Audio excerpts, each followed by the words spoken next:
All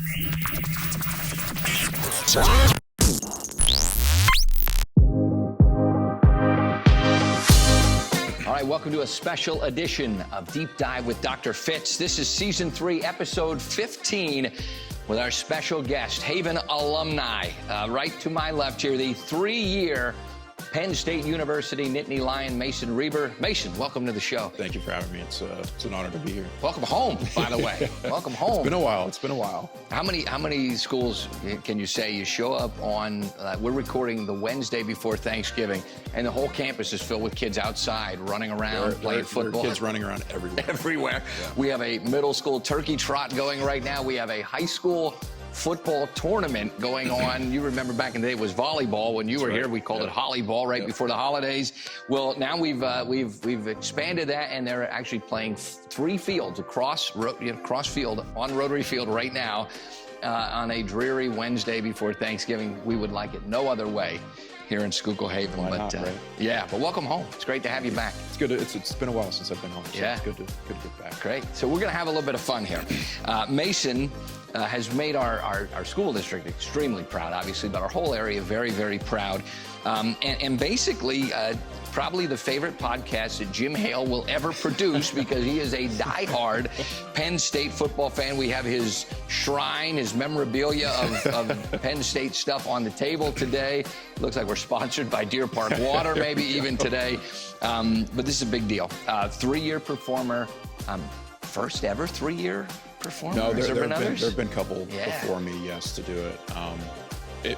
Within the most recent years, I think at least the past 2 Lions have performed for 3 years. So, all right, very good. It's cool to continue that legacy. So 54th Penn State Nittany Lion, and so this one's really special to me because Jim and I were both Penn State grads, and I donned the fur just a little bit in my years at Penn State.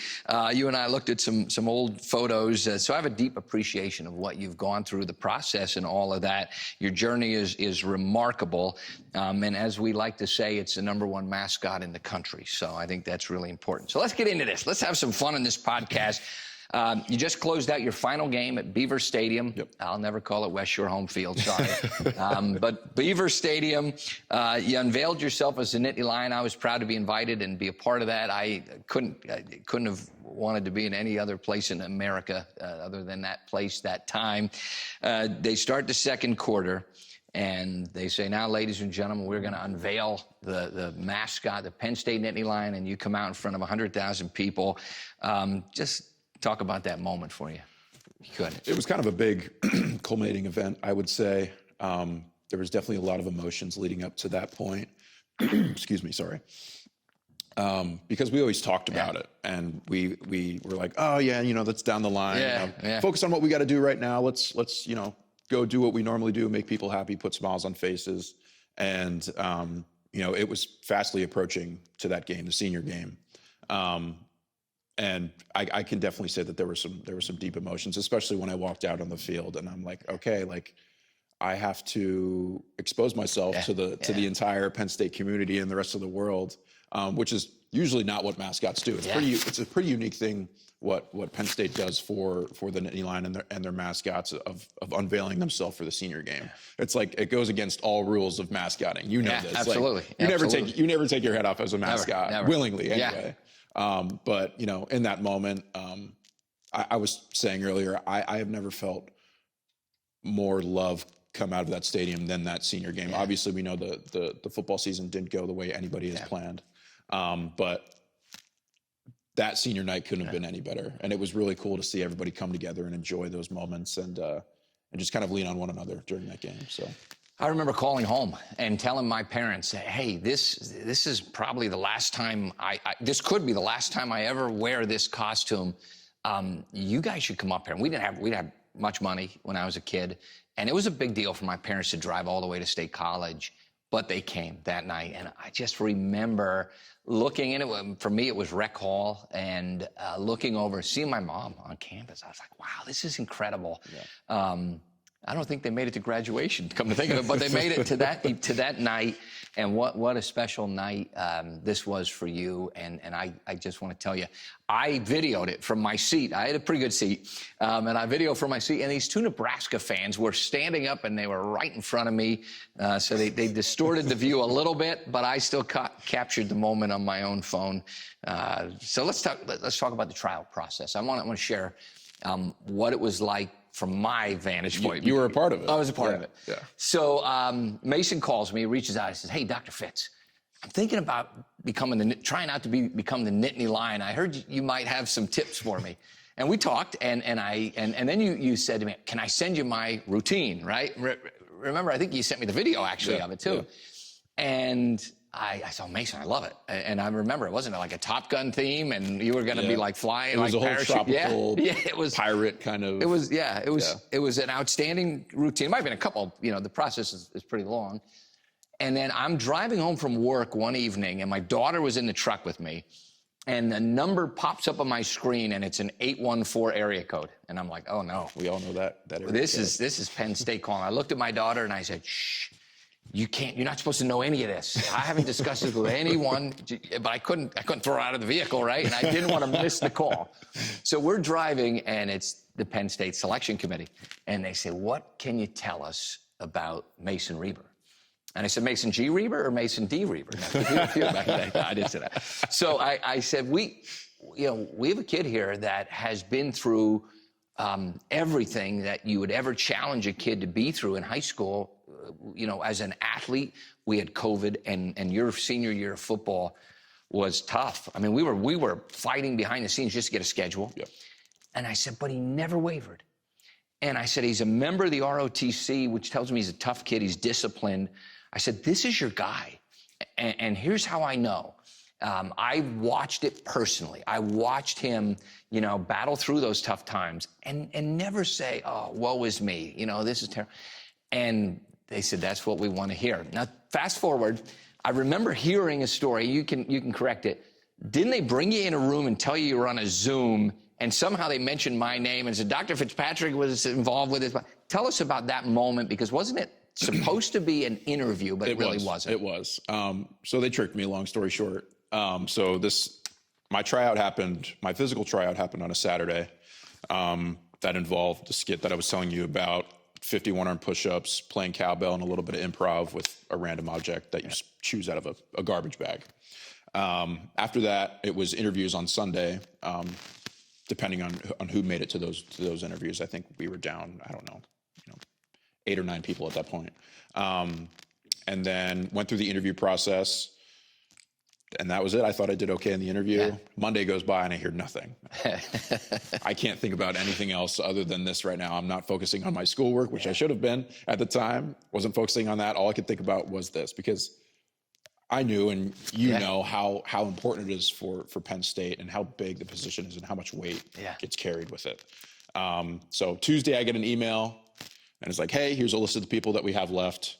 We want to bring you in, put your parents on Zoom, and kind of talk with them about what your son or daughter would go through, or how busy it would be, how busy your schedule would be if they were to get this position. So I'm pretty much fed up at this point. I just want to know. I just want to know. And so actually my mom was in bed sick with the flu. So I call my mom like, hey, they want to put you on Zoom. And she's like, oh my gosh. So she throws on a Penn State hat, rolls out of bed, gets on Zoom. They bring me in. I'm dressed like how Dr. Fitz is dressed right now. And sit me down. They all introduced themselves. And after the last person introduced themselves to me and my family, my now head coach, he goes, stands up real fast and he goes, congrats, you're the Nittany Lion. And I was in shock. I was froze. I didn't know what to do. They started playing the Penn State fight song, and brought out the mascot head and handed it to me and gave me a Nittany Lion book that was written by one of the great authors that are from Penn State. So love it. What an experience. Yeah. All right, let's go back to Saturday night for just a second, because I don't think anyone was left in Schuylkill County. We all made our journey to Penn State for the weekend. Let's talk about just that night in general. We know that your family has had a storied tailgate party before the game for the last several years, and everybody was a part of that. But then you know you're going into Beaver Stadium as a Lion for the last time. Just talk about what that moment was like, if you could. Yeah. Obviously, so my parents have literally come to every single home game since I started this journey. And I couldn't thank them enough for the support that they've given me. I've leaned on them so much during the tough times, during the busy times, because it has been busy at certain points. And that's when I lean on my team and lean on my family and everybody else who just wants to be a part of the journey. And it's really been cool to see how much closer everyone has gotten through this, you know, obviously within my family, but also my friends as well. You know, they know how important it is and they just want to be a part of it. And that has really made me realize, you know, this really is something so special and so unique. And, you know, walking into the stadium, I've never felt more nervous in my life. I was so nervous. I was like, I'm never nervous because I've been doing this for 3 years. Why am I nervous? This is just another football game. But I knew I'm going to be exposing myself. And that was the biggest thing for me. I was like, this is weird and this is crazy. And I don't know how I'm going to react. I didn't know what my emotions were going to be after that moment. Obviously it was filled with tons of different emotions of, you know, there was crying, there was happiness, there was smiling, there was a little bit of sadness, but overall it was just so special. I'm on a board that meets up in Penn State usually every 2-3 months. And one month I was in town. I reached out to Mason. I said, "Hey, let me buy you dinner. At least you came down and we had dinner in Boalsburg at the hotel I was at." And I remember you saying, "Hey, I just came back. I was in, I think, Las Vegas." That's right. Yeah. So I don't think anyone realizes that it's not just 12, 13 Saturdays as at the football games, because I think that's what gets a lot of attention. But you were filming probably like a Choice Hotels commercial or something that's the Big Ten mascot.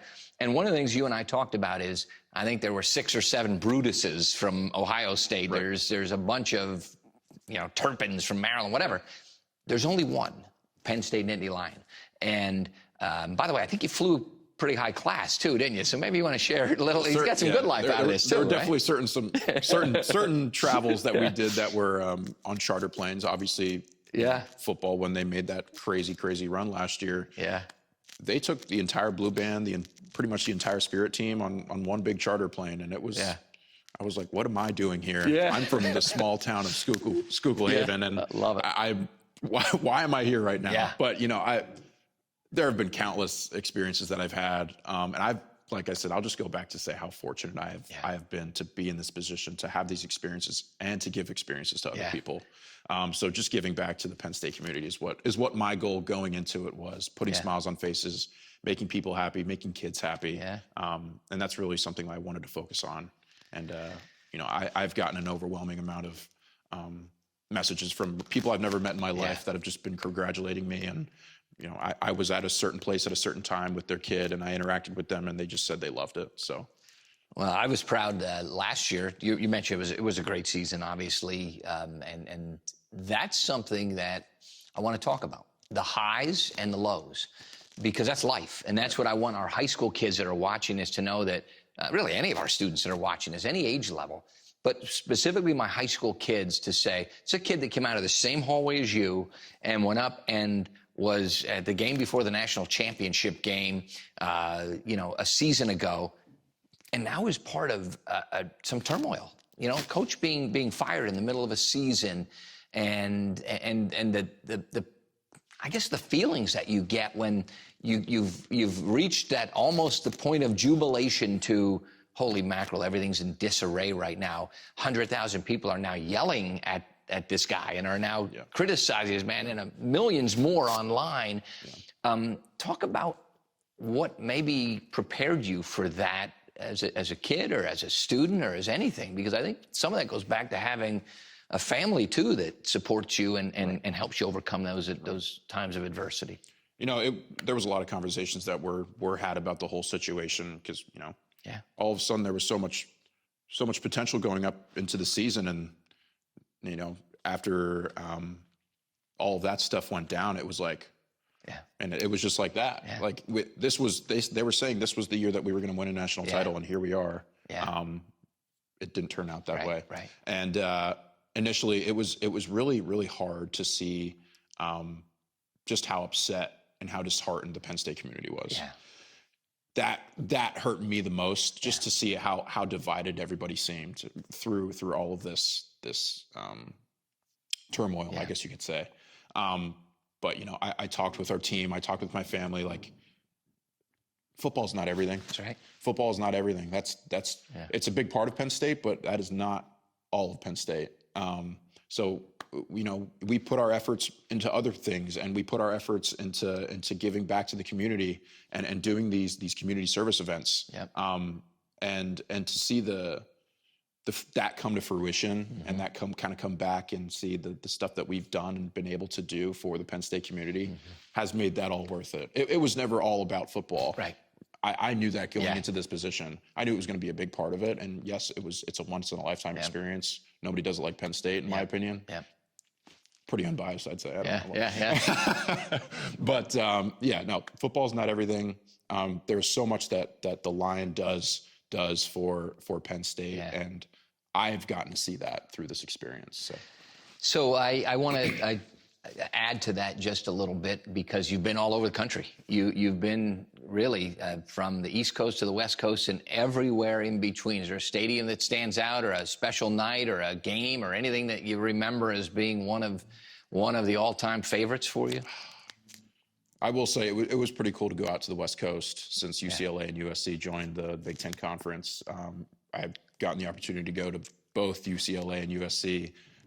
USC game last year was a close one, and for us to pull out a win in that, and to be there and experience that was definitely one of my biggest highlights. That was a great game and a great experience overall. So I was honored at the last year's whiteout. I got to come out in the field with you a little bit, and we got a picture, and I don't think anyone realizes what it sounds like to be down there versus in your seat, or versus watching on television.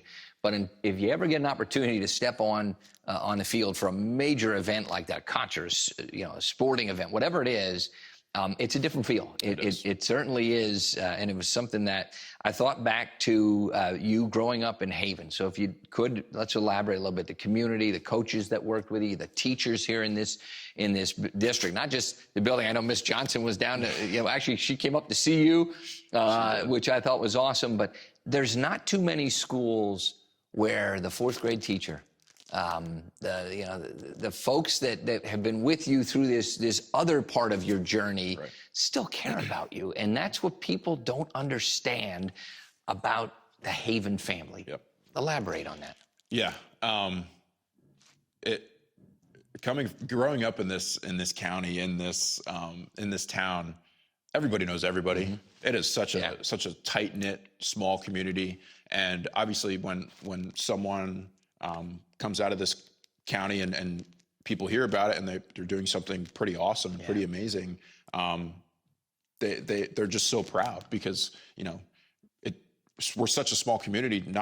I would say not much stuff goes on all the time here. Yeah. And just to be a part of that experience and share that experience with other people is what I wanted to bring back here. And there have been countless teachers and obviously you that have kind of guided me in this direction. And obviously it was my parents that kind of pushed me to go in that direction, to go for it. Because in all honesty, I wasn't going to go for this position. I was like, there's no way in heck that I get this position. There's no way. And my parents said, no, I think you need to try out for this. And they were right, because what's the worst that they were going to say is no.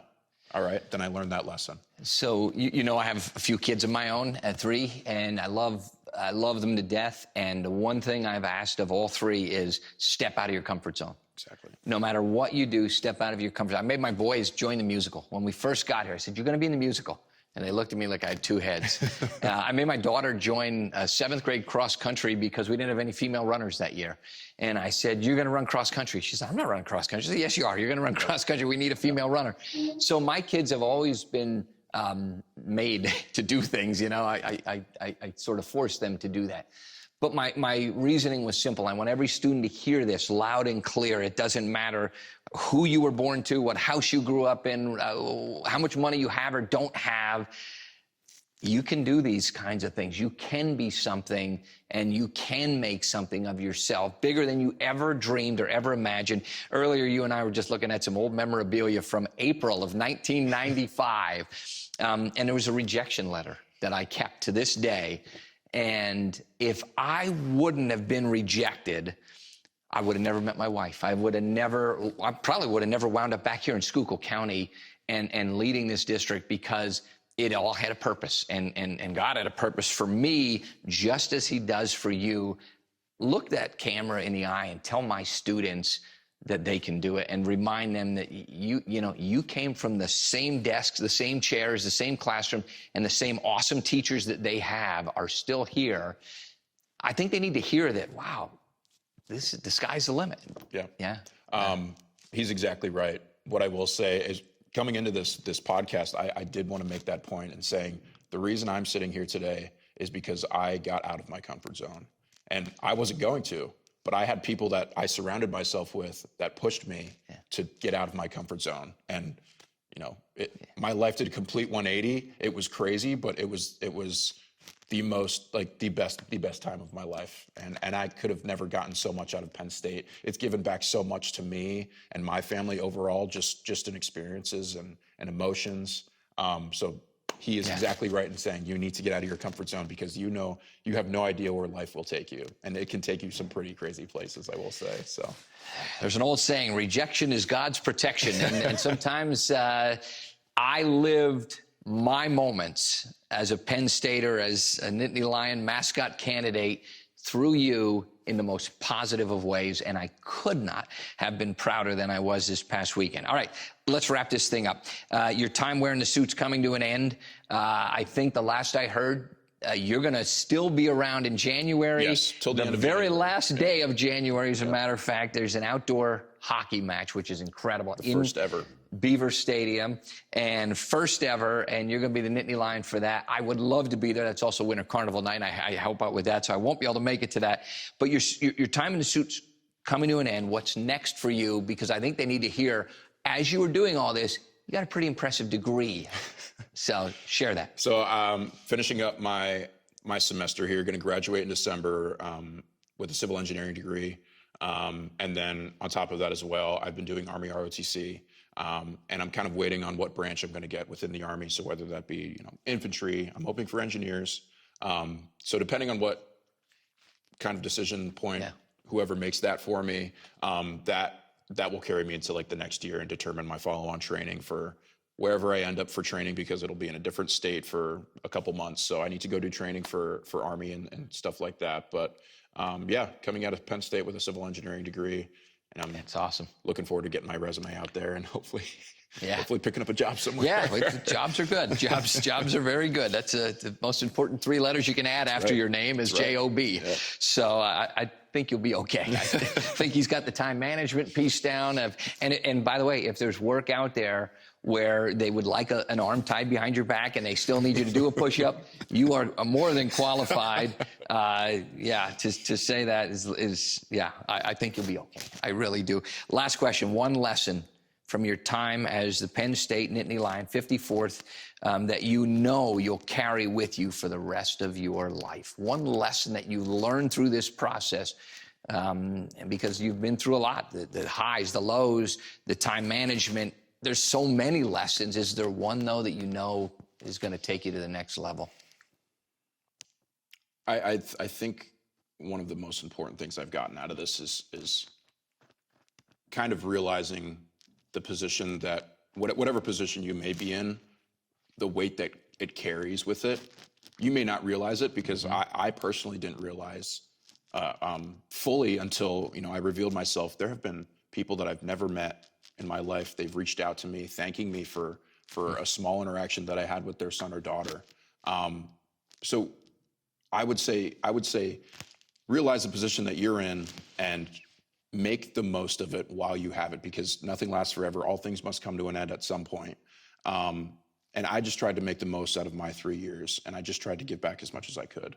And when you give back, and when you give so many things to a certain community and certain people, like, you will get back. You will get back so much from that. And I couldn't be more grateful for the opportunities that I've had and the experiences that I've had, and such the gratitude that people have for the Lion and what we've been able to do these past 3 years. So that might get a bell. That might be the greatest response in podcast history.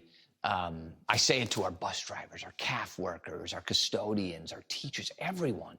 You may say one thing to a kid that they will carry with them for the rest of their life, good, bad, or ugly, and just know, wouldn't it be better if it was something good? Wouldn't it be better if it was the time you took to just pose for that one last picture, even though you're tired, you're sweating, profusely in that costume? By the way, that was one. When I was in college, it was an actual football helmet. I think it's evolved a little more for you, right? It's just a little easier to manage. Plus, they can't see your face through the mouth anymore. No one wanted to look at this ugly mug. But yours now is covered. So just some of the conversations you and I had off the air here as we watch this whole thing evolve. But what a great journey, man. I'm so proud of you. I appreciate it. Yeah, so proud of you.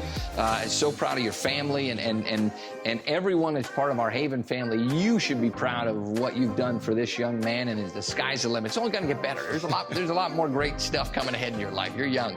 But folks, check out all the social media. There's all kinds of videos out there. You mentioned a documentary that's now airing on the history of the Penn State Nittany Lion mascot. But this is the 54th Nittany Lion, Mason G. Reber. And great job. Proud of you. I appreciate it. Make sure you share this episode. Like it, share it, spread the word that the Penn State Nittany Lion mascot has been revealed. It is indeed a Schuylkill Haven hurricane. I love it. So check us out on Spotify and, of course, our YouTube page. You want to subscribe to that. Follow these podcast episodes as we put one out every single week that we can. Our YouTube channel is called Deep Dive with Dr. Fitz. And Mason, we end every podcast with the same saying, and I think you'll like this one. Remember, make those positives so loud that the negatives are impossible to hear.